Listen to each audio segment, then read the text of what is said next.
Operation സിന്ദൂറിന്റെ ഭാഗമായി India നടത്തിയ വ്യോമാക്രമണത്തിൽ കൊല്ലപ്പെട്ടത് 100 ഭീകരരെന്ന് സ്ഥിരീകരിച്ചു ഇന്ത്യ. കൊല്ലപ്പെട്ടവരിൽ ജെയ്ഷെ തലവൻ മസൂദ് അസറിന്റെ സഹോദരൻ അബ്ദുൾ റൌഫ് അസറും ഉൾപ്പെടുന്നതായാണ് ഇപ്പോൾ പുറത്തുവരുന്ന റിപ്പോർട്ടുകൾ പറയുന്നത്. ഓപ്പറേഷൻ സിന്ദൂറിൽ പരിക്കേറ്റ ഇയാൾ സൈനിക ആശുപത്രിയിൽ ചികിത്സയിലിരിക്കുകയായിരുന്നു. ഇതിനിടെയാണ് മരണപ്പെട്ടെന്ന വാർത്തകൾ ഇപ്പോൾ പുറത്തുവരുന്നത്. ഇന്ത്യക്കെതിരായ ഭീകരപ്രവർത്തനങ്ങൾ കാരണം ഇന്ത്യയും അമേരിക്കയുമെല്ലാം മോസ്റ്റ് വാണ്ടഡ് ലിസ്റ്റിൽ ഉൾപ്പെടുത്തി തിരയുന്ന വ്യക്തിയാണ് അബ്ദുൾ റൌഫ് അസർ. ജെയ്ഷെ മുഹമ്മദ് സുപ്രീം കമാൻഡറായ അബ്ദുൾ റൌഫ് അസർ 1999 കാണ്ഡഹാർ വിമാനറാഞ്ചലിലെ മുഖ്യ സൂത്രധാരനാണ്. ഇന്ത്യയിലെ ജയിലിൽ കഴിയുന്ന 36 തീവ്രവാദികളെ മോചിപ്പിക്കുന്നതിനായി പാകിസ്ഥാൻ രഹസ്യാന്വേഷണ ഏജൻസിയുടെയും താലിബാന്റെയും പിന്തുണയോടെ ഇന്ത്യൻ എയർലൈൻസ് ഫ്ലൈറ്റ് 814 ഹൈജാക്ക് ചെയ്ത സംഭവമാണ് കാണ്ഡഹാർ വിമാനറാഞ്ചൽ.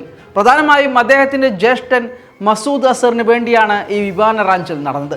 7 ദിവസം നീണ്ടുനിന്ന ഓപ്പറേഷനായിരുന്നു ഇവിടെ ഉണ്ടായത്. അന്ന് മോചിതനായ മസൂദ് അസറിൻ്റെ നേതൃത്വത്തിൽ പിന്നീട് 2000-ലാണ് ജെയ്ഷെ മുഹമ്മദ് എന്ന പേരിൽ ഒരു പുതിയ തീവ്രവാദ സംഘടന രൂപപ്പെടുന്നത്.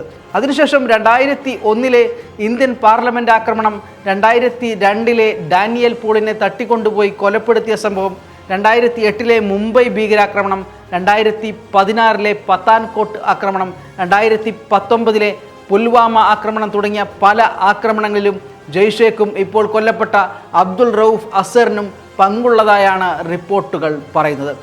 2007 ഏപ്രിൽ 21 അബ്ദുൾ റൌഫ് അസർ ജെയ്ഷെയുടെ കമാൻഡറായി ചുമതലയേൽക്കുന്നത്. 2019 ഡിസംബർ 2 അമേരിക്ക അബ്ദുൾ റൌഫ് അസറിനെ തീവ്രവാദിയായി പ്രഖ്യാപിക്കുകയും ചെയ്തു. Taliban, al Qaeda, Lashkar e Taiba, Haqqani network എന്നിവയുമായി ജെയ്ഷെ കമാൻഡർ റൌഫ് അസർ ശക്തമായ ബന്ധം പുലർത്തിയിരുന്നുവെന്ന ആരോപണവും ശക്തമാണ്.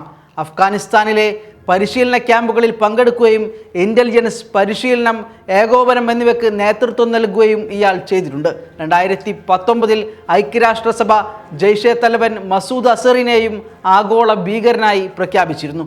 ഇന്ന് നടത്തിയ ആക്രമണത്തിൽ തൻ്റെ കുടുംബത്തിലെ 10 അംഗങ്ങളും 4 അടുത്ത കൂട്ടാളികളും കൊല്ലപ്പെട്ടതായി മസൂദ് അസർ കഴിഞ്ഞ ദിവസം പ്രതികരിച്ചിട്ടുണ്ടായിരുന്നു. മൂത്ത സഹോദരിയും ഭർത്താവും അനന്തരവനും ഭാര്യയും മറ്റൊരു മരുമകളും കുടുംബത്തിലെ 5 കുട്ടികളും കൊല്ലപ്പെട്ടെന്നായിരുന്നു അസറിൻ്റേതെന്ന് പറഞ്ഞ് പുറത്തുവന്ന പ്രസ്താവനയിലുണ്ടായിരുന്നത്.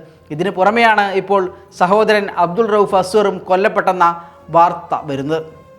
അതേസമയം ഇന്ന് ചേർന്ന ഇന്ത്യയുടെ സർവകക്ഷി യോഗത്തിലാണ് പ്രതിരോധ മന്ത്രി രാജ്നാഥ് സിംഗ് ഇന്ത്യയുടെ ഓപ്പറേഷൻ സിന്ദൂറിൽ 100 ഭീകരർ കൊല്ലപ്പെട്ടെന്ന കണക്ക് പുറത്തുവിട്ടത്.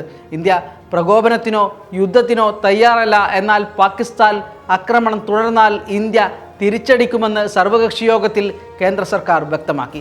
ഓപ്പറേഷൻ സിന്ദൂറിലൂടെ പാകിസ്ഥാന് ശക്തമായ തിരിച്ചടി നൽകിയതിന് പിന്നാലെയാണ് കേന്ദ്ര സർക്കാർ സർവകക്ഷി യോഗം വിളിച്ചത്. പ്രധാനമന്ത്രി നരേന്ദ്രമോദിയുടെ അസാന്നിധ്യത്തിലായിരുന്നു യോഗം ചേർന്നത്. രാജ്നാഥ് സിംഗിന് പുറമെ ആഭ്യന്തരമന്ത്രി അമിത് ഷാ, ലോക്സഭാ പ്രതിപക്ഷ നേതാവ് രാഹുൽ ഗാന്ധി, കോൺഗ്രസ് നേതാവ് മല്ലികാർജുൻ ഖാർഗെ എന്നിവരും യോഗത്തിൽ പങ്കെടുത്തു. അതേസമയം ഓപ്പറേഷൻ സിന്ദൂറിന് പൂർണ്ണ പിന്തുണയെന്ന് സർവകക്ഷി യോഗത്തിൽ കോൺഗ്രസ് അറിയിച്ചു.